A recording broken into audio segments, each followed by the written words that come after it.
unity. So we'll work with all parties that are willing to work with us. Konyulwe njengosodolophu omtsha wesixeko saseTshwane uGqirha Moruna Makwerelo bengusomlomo wesi sixeko. Line 1, education for all.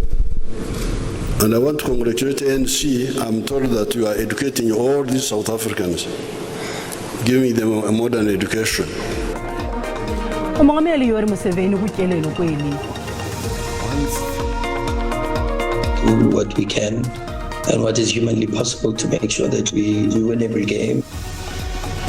Umqeqeshi weqela iMamelodi Sundowns uRulani Mokwena uthi ngaphandle kwamathandabuzo iqela lakhe liza kube lizuze intwenka yembasa xa iphela lesizini. SABC News itlile go tlhoma semmuso kana le entshwa ya dikgang ka 2020. DTT izokuhlinzeka ngazo zonke izindaba ihora nehora en regstreeks verrigtinge vanaf die parlement in jou taal uitsaai. Iindaba ze-SABC ilizwi lakho zizimele azinamkhethe.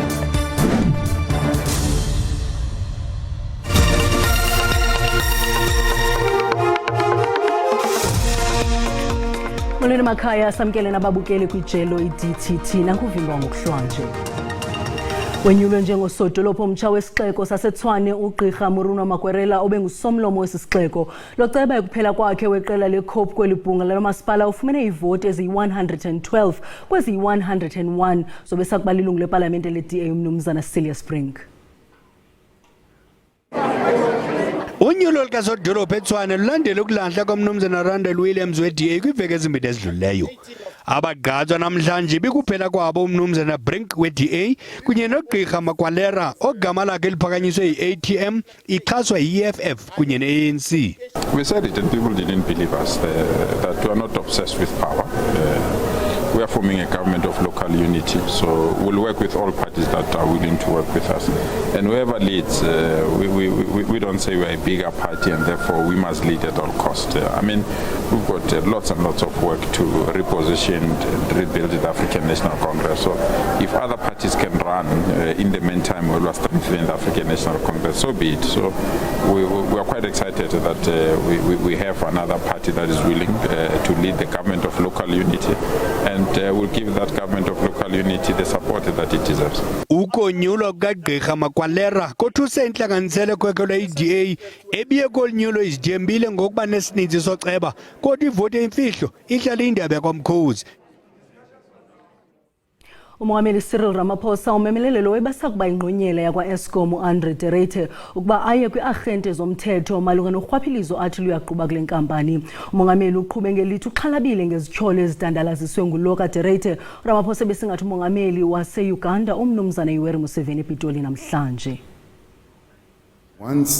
Umongameli Cyril Ramaphosa uthi udumalile ngamazwi aloye isikhulu sase-Eskom uAndre Derete owahluleka ukuyobika inkohlakalo kule nkampani ephehla ugesi emaphoyiseni. uRamaphosa uthi ezomthetho ziyakwazi ukwenza umsebenzi onzulu ngokucwaninga inkohlakalo eyenzakalayo nanokuthi uyazethemba lezi inhlaka zomthetho. Umongameli Ramaphosa uthi uDerete uyeke ithuba elikhulu yokuveza inkohlakalo emaphoyiseni eyenzakalayo kule nkampani ephehla ugesi. In his case, it's a missed opportunity, and I also call on him to come forward to those institutions and report whatever he knows so that the investigative process can then commence, so that all of us are then better informed, because without doing so, we are then in a world of rumors, hearsay. Umongameli wase-Uganda uYoweri Museveni uyishayela izandla inhlangano ebusayo ngokuthi inike abantu baseNingizimu Afrika imfundo yamahala. Umongameli wase-Uganda uthi amathuba okuhwebelana phakathi kwalamazwe kumele aqhubeke kakhulukazi njengoba iNingizimu Afrika ithola igolide eliningi elisuka eUganda. Our understanding of prosperity comes from two lines. Line 1, education for all. And I want to congratulate ANC. I'm told that you are educating all these South Africans, giving them a modern education. You wake up people through education. But the second line is you produce goods and services and you sell them. Umongameli wase-Uganda Yoweri Museveni kanye nomongameli Cyril Ramaphosa bacele ongqongqoshe ukuthi baqhubeke ngokuxhumana kakhulukazi ukuthi kutholakale amathuba okwakha imisebenzi kulamazwe womabili abantu bakhona abadla imbuya ngothi. Ngingusamkele Maseko ngibikele izindaba ze-SABC ePitoli. Isebe lezemfundo eMpumalanga libekele bucala imali engange-13 million yeerandi ukukhawulelana neengxaki eziseko zophuhliso ezonakeleyo kwisikolo samabanga aphakamileyo iLamulelani eMarite eBushbuckridge. Iziseko zophuhliso ezibubugoqo, amagumbi angasese ombiwayo, ukuxinana kwanokufundela phantsi kwemithi, ubomi babafundi nootishala kwisikolo samabanga aphakamileyo iLamulelani. Esi sikolo nesakhiwa kwiminyaka ye-80s sithiwe mbende ziingxaki eziliqela ekuhambeni kweminyaka kwaye ibhodi yaso ixhalabile. Lana abantwana bethu lana bafunda esimeni esibuqayi kakhulu ngoba ama-building niyawabona awekho ama-building lana, ama-building ashile amoshekile ama-building, and then abantwana sinabantwana abaningi kakhulu la, almost 640 something ukuya phezulu. Yebo siyazama ukuhlangana ne-department from second level sikhuphuke basinikeza ama promises sizolungisela siyakuzwa lokho kodwa ukushuka lapho akunalutho okulungayo. Isebe lezemfundo eMpumalanga lithembise ukuzisombulula iingxaki zesisikolo. Uqeshwe ootitshala abathandathu ekutyholwa ukuba kugqithe iminyaka emithandathu bengafumani imivuzo. Isebe lezemfundo likwiphulo lokutyumba oonokontraka abaza kusombulula iingxaki yezakhiwo ezisiseko kwizikolo eziyi-121 jikelele kweli phondo. Lihlehliselwe umhla wama-26 ku-April ityala lamadoda amathathu atyholwa ngokuhlasela amakhwenkwana amabini kwiqula lokuqubha eBloemfontein ngomhla weKrismesi kunyaka ophelileyo kwinkundla kamantyi yaseBloemfontein. Ityala lifundiselwa ngenkundla yenqila ukuze lixoxwe. Abatyholwa uJacobus Klassen ongaphandle ngebheyili ye-20,000 ujongene nesityholo sokuzama ukubulala, ukubetha nokonyelisa. Lo gama uJohan Nel noStephanus van der Westhuizen bejongene nesityholo sokubetha nesokonyelisa, bona bakhululwa ngebheyili yasimahla. Usapho lwamaxhoba luthi lujonge ukuqala kokuxoxwa kwetyala. We are satisfied that justice will finally be done towards those who perpetrate racism in our country.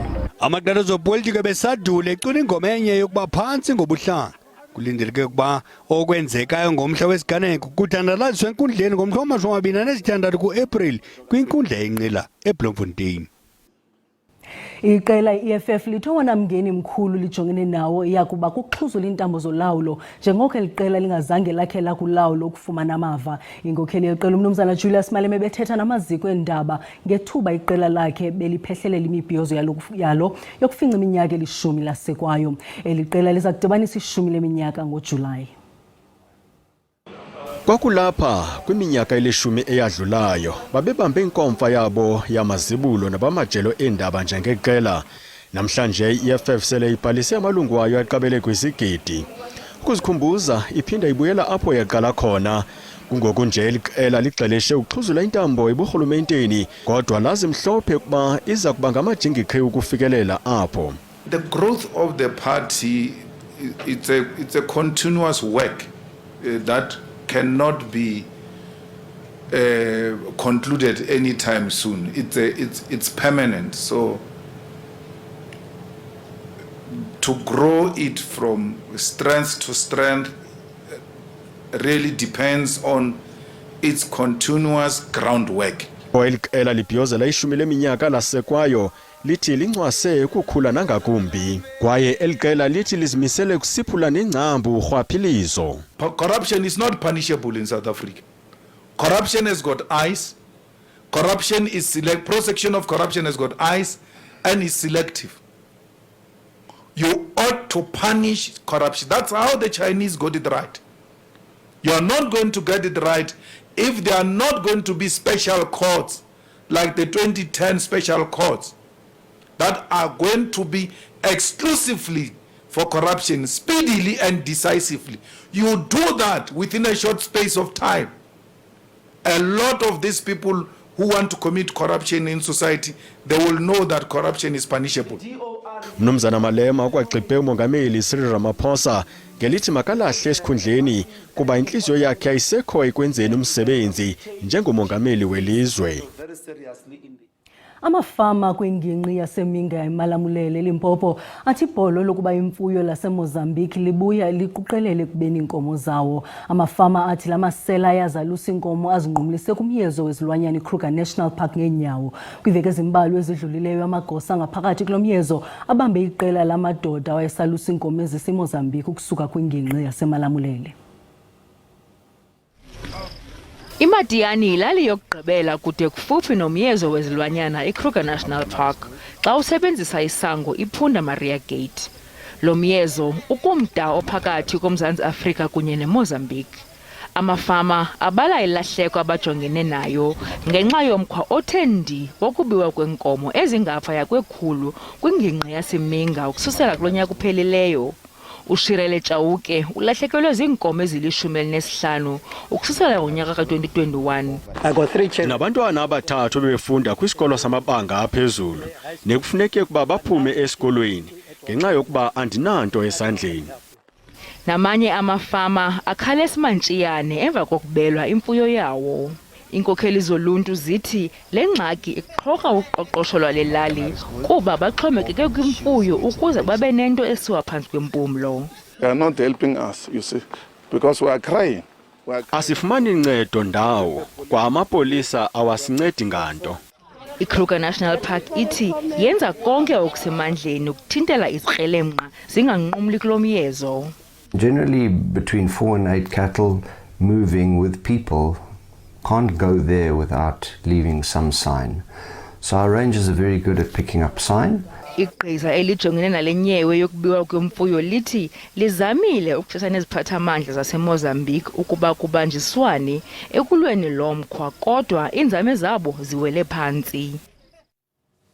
Igunyabantu lamazibuko lenkampani Transnet lidandalazise izicwangciso zalo zokuphucula izibuko laseThekwini ngemali ekwikhulu lebillion rand. Ezicwangciso ziquka ukuphuhliswa kwendawo ezingaselunxwemeni eThekwini naseRichards Bay, ngokwakhiwa kwehotele zodidi oluphezulu kunye neevenkile zokutyela.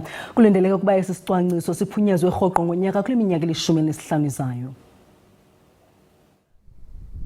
Ukuthuthukiswa kwabusha kwezikhumulo zemkhumbi eThekwini naseRichards Bay kuhloswe ukuthuthukiswa komnotho. Isikhumulo esisha semkhumbi yokungcebeleka eRichards Bay kulindwe ukuthi kuxhumanise ezokuvakasha eNorth Coast neZululand lapha esifundazweni. Kuthi isikhumulo saseThekwini siphendulo isikhumulo esizokwamukela umthamo wamakontena eze kuleli nakwamanye amazwe ezwenikazi. The Port of Durban, we are repositioning it as a container and auto hub in the main, meaning we're going to handle most containers in this port. We want this to be the hub for the ships coming from Far East, Middle East. They can come and hub in Durban. Abasebenzisana noTransnet kulezi inhlelo kubalwa iTyala nomasipala waseThekwini. Depending on how we phase it, we believe that starting from about 25, 26, we should within the first 2 years deliver the very first phase. Ukuthi labo bantu umphakathi lo ozosizakala kulokho sibamba wonke yena umphakathi, hayi ukuthi sibamba umphakathi ombijana okuncanyana ukuthi sibambe labo bantu, sifuna ukuthi na bonke abantu abasemphakathini. Bongani Gema, indaba ze-SABC eThekwini. Kubanjwe umsitho wokuwonga oosomashishini abenza umahluko ekuhlaleni ngombutho weHollywood Foundation kutshanje. Ezimbasa zibizwa ngebambelela zijoliswe ukukhuthaza oosomashishini bephondo laseMpumalanga ukuba baqhubeke nomsebenzi omhle ukukhulisa amashishini abo ngaxeshanye bedala imisebenzi. Amashishini amancinci adlala indima engundoqo ukunceda uluntu nanjengoko edala imisebenzi ukuze kuxhamle nabahlali. Seso sizathu kanye ke esenze ukuba umbutho iHollywood Foundation usebenzisa inkqubo yawo yezophuhliso lwamashishini ubambe umsitho wokunikezela ngembasa nezibizwa ngebambelela ukuwonga oosomashishini abagqwesileyo ohlukeneyo kweliphondo laseMpumalanga. We really appreciate all the support we're getting from the local businesses in Ipumalanga. We urge more of our small businesses to stop operating in silos and be on the lookout for such opportunities on the socials and also on our webpage, the Hollywood Foundation page. Abaphumeleleyo kwezimbasa babelane ngemali efikelela ku-750,000 rand yenkxaso evela kwi-Hollywood Foundation. Nanjengoko lusavakala ulwamvilo oludalwe intsholongwane ye-COVID-19 kumashishini, abaphumeleleyo bathi le nkxaso iza kunceda kakhulu ukuvuselela nokuphuhlisa amashishini abo. To Hollywood Foundation, thank you so much for recognizing me. For recognizing all the hard work that I've put in thus far, even when I had little support, even when I didn't know what I was doing, even when I would have given up, and I kept going. And I'm so thankful for my family. I'm truly a God's child, and I believe this is all God's work. Injongo zezimbasa kukuwonga oosomashishini abenza umahluko ekuhlaleni kukwafakwa isandla ukuphuhlisa nangakumbi amashishini abo. Ngoku masicaphule izimvo zabantu kwikhasi lethu leWhatsApp malunga nengxoxo. Nakusekhomisa ngabakhohle ngeke bayithathe nebhenki mabagxelishe ezinye nebhenki bayithole kusekhona ungayiwenzi. Isundowns mnamsasi ndithi mavele senior league kangendlela ezimisele ngayo iyadlala futhi ayinantanga. Kodwa ke iNetbank yona hayi yola lenaturena kule season. Iye naturena iNetbank msasazi uzawuthi benchile. Ayandothukanga iyadlala lathi iyadlala iMamelodi Sundowns. Ayidingi nemithandazo, ayidingi nezibuko, ayidingi nebhafu. Iyadlala iMamelodi Sundowns. Masihalalisele mani iMamelodi Sundowns sithi kuyo untshu. Ngoba isethubeni elihle lokuziphumelela ezikapa napha eAfrika sendaweni enhle nalapha ekhaya sendaweni enhle masithi kuyo all the best likhosi ke eli. Amathuba into bana ingaziqokelela zombini ezindebe zalapha ekhaya maninzi kakhulu. Xa sele ujonga phaa kwi-CAF iSundowns yenze kakuhle ihambile idlala netimu enkulu eAlahli. Loo nto ithetha ukuba xa sele zongquzulwa neAlahli apha ekhaya itimu enkulu amathuba oba ingaphinde iphumelele maninzi. Mna ndithi iSundowns izoyiphumelela zonke ezindebe ezikhoyo noba kuthiwa zintathu okanye ziyi-4 na bezothatha zonke nxa imali isebenzisa kwindlela erayithi iMamelodi Sundowns ayifani nezitimu zasenaturena ezigcisayo. iNetbank ye-Orlando kwi-Orlando Pirates, i-CAF Champions League ye-Morocco kwi-Wydad. iSundowns vele inezo zonke izindebe kusemanje indebe ye-CAF ye-Netbank ye-league i-DStv Premier League ayivele inezo iSundowns ngoba indebe zazo zonke lezi yayideserve vele nje. Masixha kuloo ndawo ezangomso siza nogxa bethu ngesizulu kamnandi mawethu.